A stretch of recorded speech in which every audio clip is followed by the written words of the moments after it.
All right, welcome to your personalized deep dive. Oh, this is exciting. You've sent over a fascinating mix of sources this time. I tried to find some interesting ones, yeah. We're about to tackle power dynamics, historical figures, and maybe even a dash of mind control, Ooh, intriguing. all with a focus on how you can become more persuasive and influential. I like it.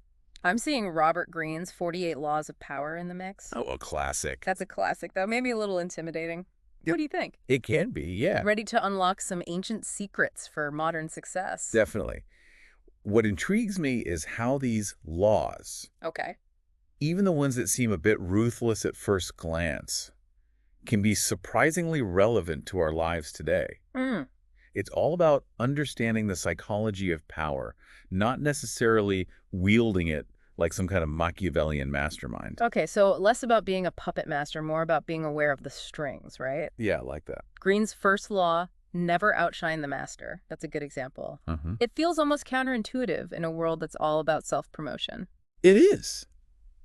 But think about it. Yeah. People in positions of power, they often have big egos, right? Yeah. And when someone comes along who seems even more talented, it can trigger insecurity and even hostility. Oh, absolutely. So it's not just about avoiding a bruised ego, it's about understanding the potential consequences of rocking the boat. Right. Is that why you highlighted Galileo and the Medici family in your notes? Exactly. Galileo, brilliant as he was, Right. knew he couldn't just shove his discoveries in the Medici family's face. Right. So when he found those moons orbiting Jupiter, Mm-hmm. he named them after the Medici themselves. Oh, wow. Pure genius. That's playing the game, isn't it? It is. He turned a potential threat into a source of prestige for them. Exactly. Did that actually protect him? I know the church wasn't exactly thrilled with his ideas. It did. Mm. The Medici family's patronage gave him a shield against the church's scrutiny. Wow. It shows how understanding those power dynamics can be a survival strategy, not just a way to climb the ladder. So using this to protect yourself. Okay, so lesson one, a little flattery can go a long way, especially when it's aimed at someone's ego. What other gems did you pull out from Never Outshine the Master? Well, there's this Italian prince, Astor Manfredi. Incredibly charming guy. Everyone loved him. Oh. Except Cesare Borgia, who is basically the godfather of his time, powerful and ruthless. Ugh. Well, I have the feeling this doesn't end well for the charming prince. Nope, Borgia initially spared Manfredi and his city, but then later had him imprisoned and executed. Wow. Historians think Borgia saw Manfredi's popularity as a threat, even though Manfredi wasn't intentionally trying to usurp him. So sometimes it's not even about what you do, it's how others perceive you. That's chilling, makes you think twice about making a good first impression, doesn't it? It does. And that's why Greene emphasizes being discreet with flattery. Okay. Instead of showering your boss with compliments, make them feel intelligent, indispensable. Right. Feed their ego in a way that feels genuine and meaningful to them. So it's about understanding what makes them tick, not just throwing compliments around like confetti. I like that. It's less about manipulation and more about, what did you call it before, enlightened self-interest. Exactly. It's Yeah. about recognizing that everyone has insecurities and motivations. Right. By understanding those, you can navigate those power dynamics more skillfully. Okay. Next up is always say less than necessary, which seems impossible in today's world of constant chatter. I know, right? But you found some intriguing historical parallels, right? Think about the court of Louis XIV, Ooh, the Sun King. okay. Those who impressed him most weren't the ones blabbering on it, but the ones who spoke sparingly, cultivating an aura of mystery and control. I can see that. When you hold back, you make people lean in. They want to know what you're thinking. Exactly. And as they try to fill the silence, Yes. they might reveal information they didn't intend to. Ooh, sneaky. Like a verbal judo move. So, listener, think about a time when you might have overexplained yourself. What if you had held back? Would the outcome have been different? It's a great question to consider. Because the more we talk, the more likely we are to say something foolish or weaken our position. Oh, for sure. All right, moving on to a law that feels particularly relevant in tense situations. Use the surrender tactic. Oh, this is a good one. It sounds almost like giving up, Yeah, but you're saying there's more to it. there is. This law is about strategically yielding when you're in a weaker position. Hmm, Like Bertolt Brecht, the playwright, okay. when he was hauled before the House Un-American Activities Committee during the McCarthy era. Oh, yeah. Talk about a pressure cooker. That was a dangerous time to be accused of communist sympathies. Absolutely. But instead of fighting back, Brecht appeared cooperative, downplaying his beliefs. Interesting. This surrender allowed him to avoid prison and continue his work. So sometimes bending is better than breaking. Exactly. It's about picking your battles. Even in a negotiation, strategically conceding a small point can disarm your opponent, making them more open to compromise on something bigger. So it's a long game. Okay, so we've seen how surrender can be a strategic move. What about simply ignoring a problem altogether? That's what Greene's law disdain things you cannot have. Ignoring them is the best revenge is all about, right? Right. Think about King Henry VIII. Okay. When the Pope refused to annul his marriage to Catherine of Aragon, Yeah. Henry didn't plead or negotiate. He just said, fine, I'll make my own church. Wow. That's one way to handle a disagreement. Right. He basically ignored the Pope's authority and created the Church of England. It was a bold power move. Definitely. But the principle applies to everyday situations, too. All right. If someone's trying to provoke you, get a rise out of you, the most powerful response can be no response at all. It's like you're starving them of the attention they crave. Exactly. They're trying to play a game and you're saying, nope, not playing. Exactly. Yeah. And this can be incredibly effective in diffusing a tense situation. You regain control by refusing to engage on their terms. All right, let's switch gears a bit and talk about deception, which is a whole other level of power dynamics.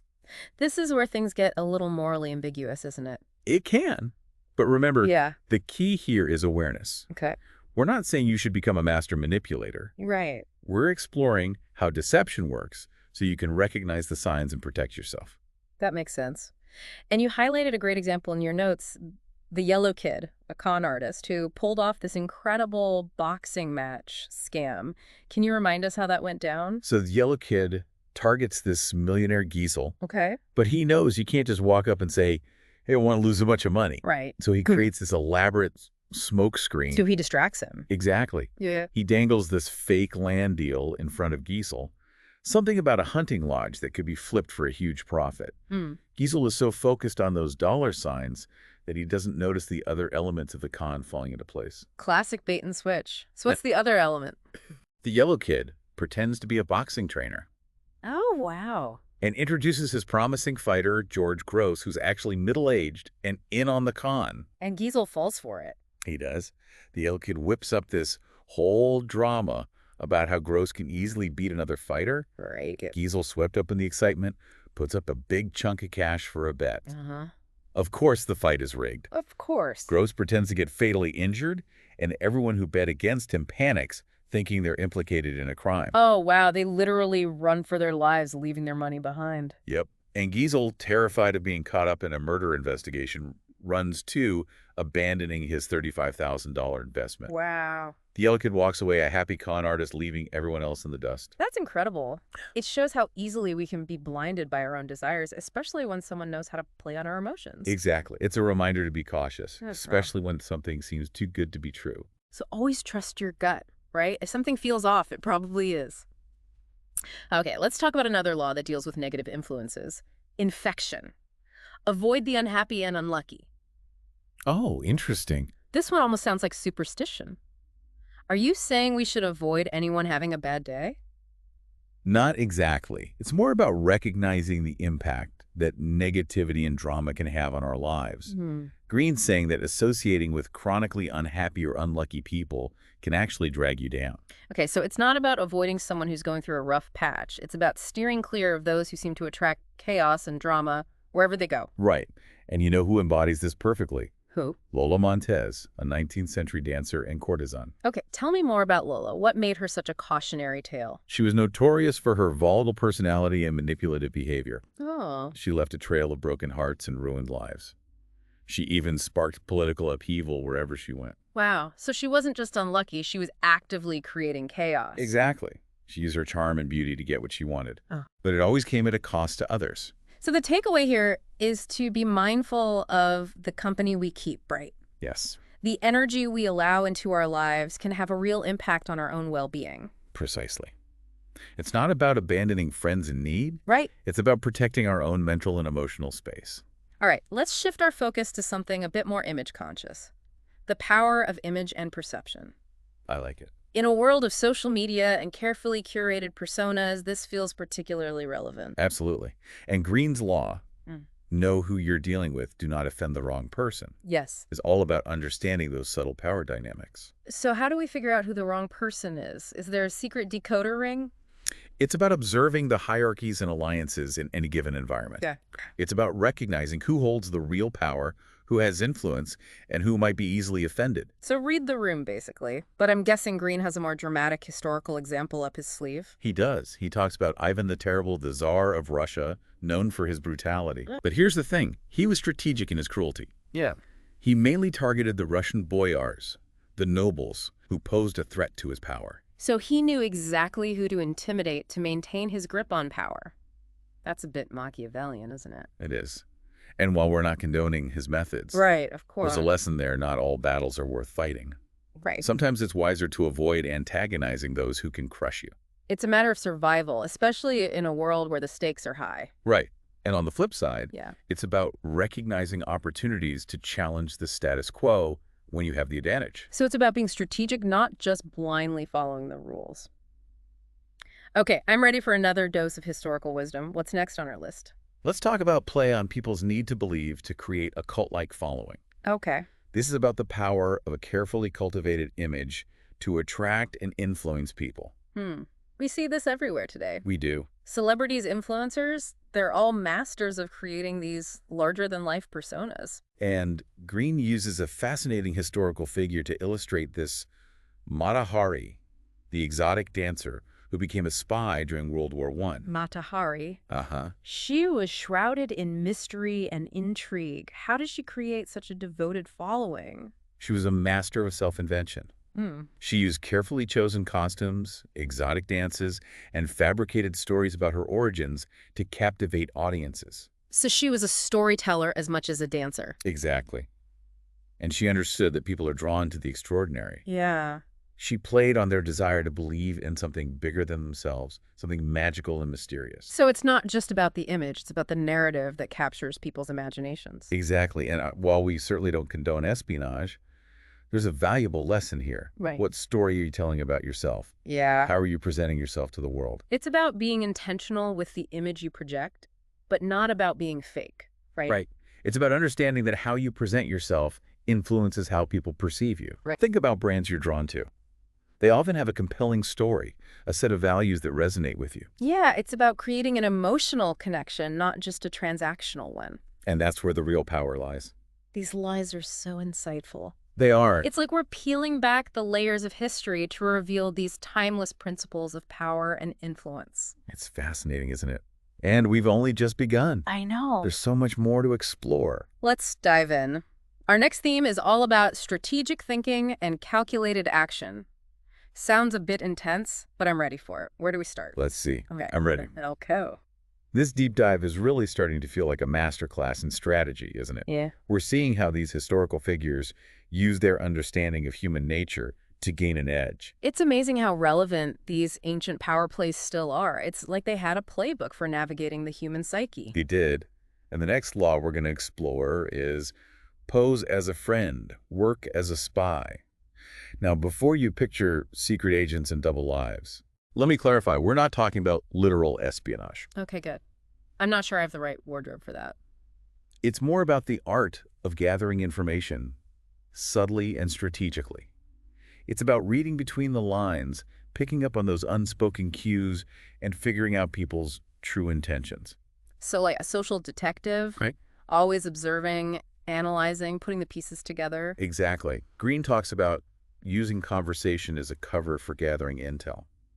It's about asking the right questions, listening actively, Yeah. paying attention to people's reactions, not just their words. It's almost like you're turning a casual chat into an intelligence operation. In a way, yes. And there's this technique he mentions called feigning sincerity. Okay. It's not about being dishonest, Right. but rather showing genuine interest in others, making them feel heard and understood. Why is that so effective? Because when people feel like you're truly listening, they're more likely to let their guard down and reveal things they might not otherwise share. It's like you're disarming them with kindness. It's a brilliant strategy. So it's not just about what you say, it's about how you make people feel. Are there any other techniques for gathering information without being obvious about it? Greene talks about using subtle tests Okay. to gauge someone's character or intentions. Hmm. For example, You might casually bring up a sensitive topic and observe their reaction. Or you might ask for a small favor to see how willing they are to help. So you're creating little scenarios to see how people respond under pressure? It's like a real-life personality test. Exactly. And all of this information can be incredibly valuable in navigating your relationships and making strategic decisions. Okay, so we've covered gathering intelligence, but what about taking action? What happens when you need to make a move? Well, that's where Greene's law, crush your enemy, totally comes in. Now, before you get too alarmed, Okay. we're not talking about physical violence or anything like that. Good, because I prefer my power plays to be a little more civilized. It's more about the psychological aspect of power struggles. It's about understanding that sometimes the most effective way to defeat an opponent is to completely demoralize them. Okay, so how do we crush someone without resorting to brute force? Think about Bobby Fischer, the chess prodigy, who took on Boris Spassky in the 1972 World Chess Championship. Fischer was known for his aggressive, unconventional style. And in this match, he did something that completely threw Spassky off balance. Oh, what was that? He deliberately played an opening move He made a bad move on purpose. Why would he do that? because he understood the power of psychology. This unexpected move made Spassky question his own strategy. It sowed seeds of doubt in his mind. It was a form of psychological warfare that ultimately contributed to Fischer's victory. So it wasn't just about the moves on the chessboard, it was about the mental game.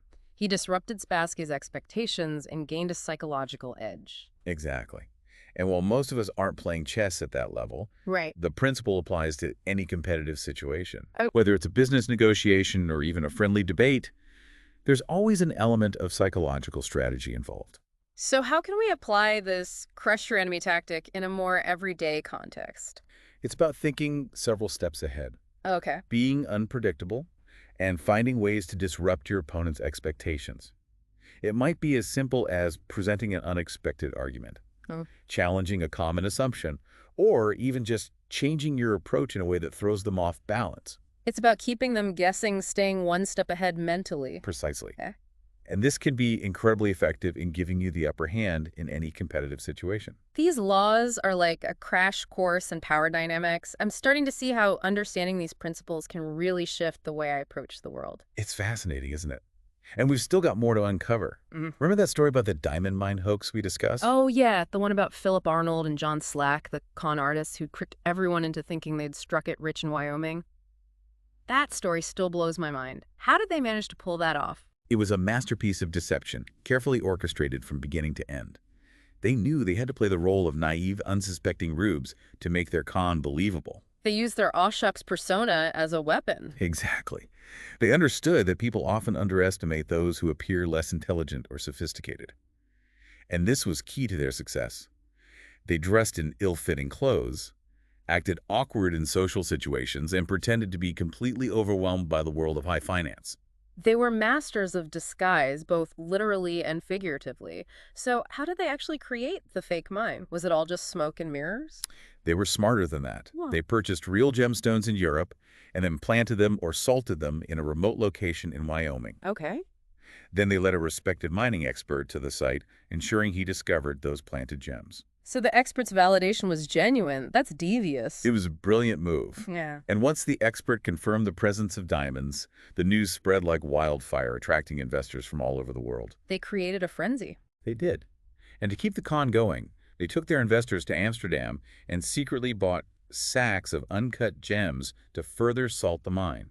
So they were always one step ahead, anticipating every challenge and using it to their advantage. And they never broke character. Never.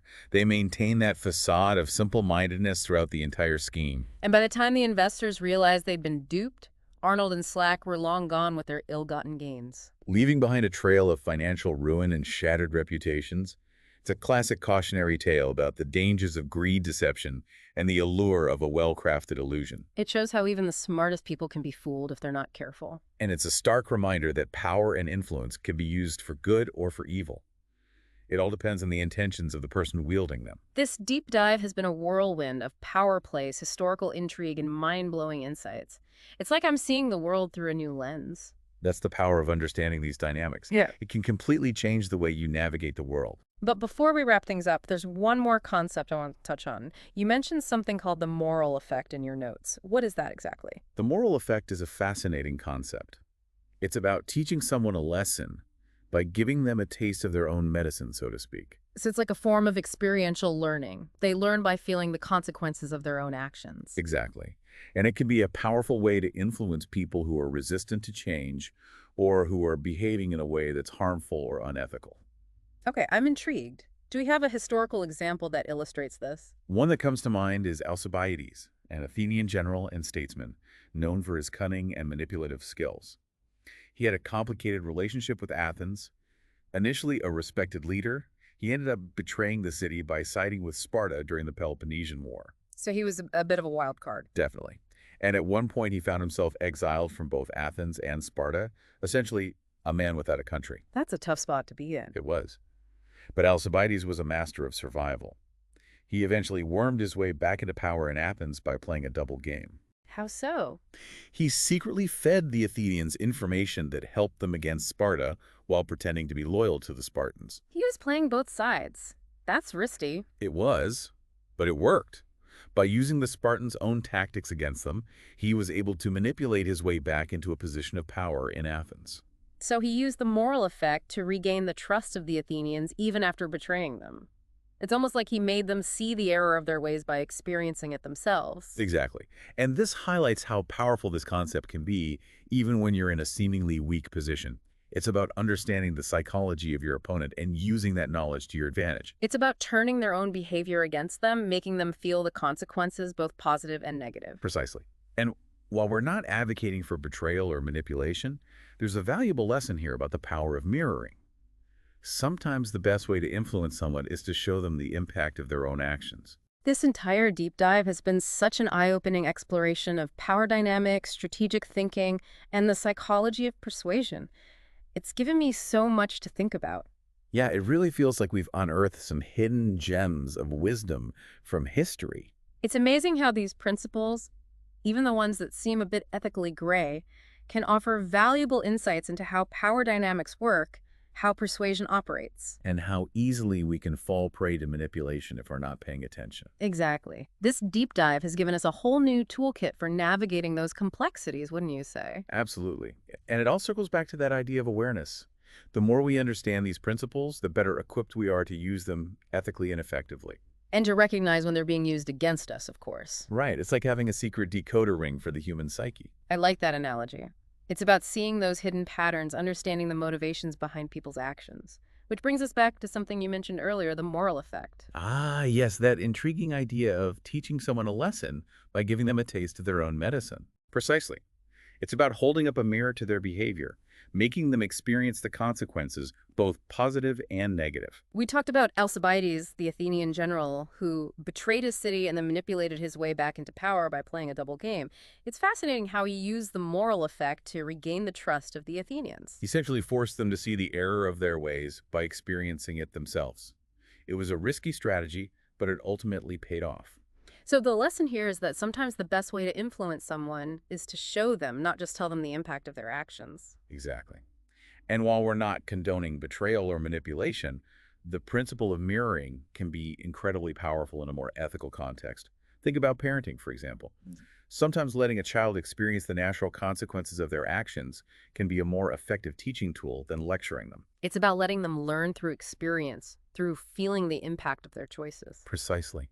And this applies to so many areas of life. In relationships, in the workplace, even in politics, the moral effect can be a powerful tool for persuasion and behavior change. It's about creating a feedback loop, showing people the ripple effects of their actions. And that can lead to more thoughtful, responsible behavior, both individually and collectively. This has been such an incredible journey exploring these timeless principles of power and influence. I feel like I've gained a whole new perspective on the world. And a deeper understanding of yourself, perhaps. Definitely. I'm already starting to see how I can apply these insights to my own life to become a more effective communicator, a more strategic thinker. And a more discerning observer of the human condition. Absolutely. So listeners, you head back out into the world armed with this newfound knowledge.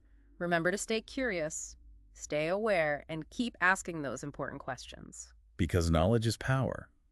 And understanding the subtle dynamics of influence can empower you to create positive change, both in your own life and in the world around you. Until next time, keep exploring, keep learning, and keep diving deep.